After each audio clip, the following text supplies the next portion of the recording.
semaine qui va durer jusqu'au 31 mars, même si le point d'orgue, c'est le colloque des vendredis 11 et samedi 12 mars.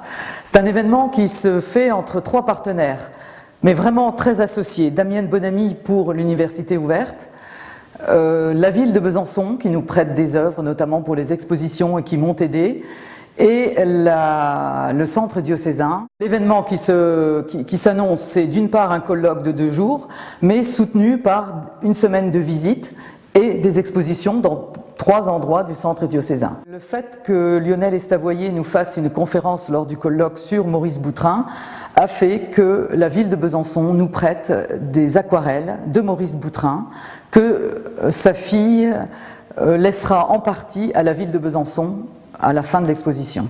Voilà, ici ce qu'il a appelé fragments antiques de Rome. C'est des fragments venant du Vatican, du Latran, de la Villa Albani. Autre exercice, ce très grand cadre, puisqu'il fait 1,46 m, sera donné à la ville de Besançon.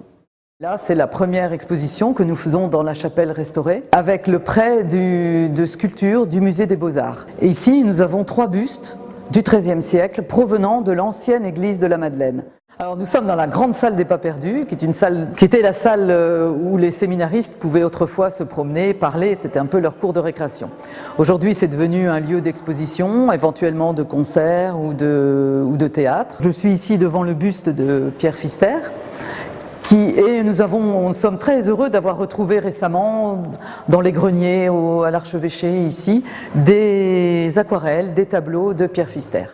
Depuis 2007, en fait, j'ai restauré cette collection de moulage du Père Pfister. Une collection qui a été créée dans les années 30. Il s'agit de morceaux, de fragments de sarcophages et de plaques de l'oculus, c'est-à-dire ces plaques en marbre qui fermaient les cavités dans les catacombes, où l'on mettait le mort.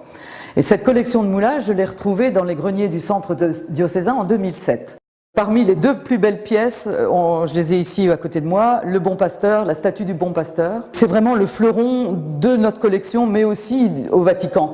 Et ici, on a un sarcophage, une face de sarcophage en plâtre, qui a été rapportée en 5 tronçons, 5 morceaux, qui est superbe parce que la patine fait vraiment penser à du marbre. Là, on se trouve dans une autre salle, dont les murs sont couverts de ce qu'on appelle les plaques de l'oculus. Les plaques de l'oculus, vous voyez, c'est ce qui fermait les cavités dans les catacombes.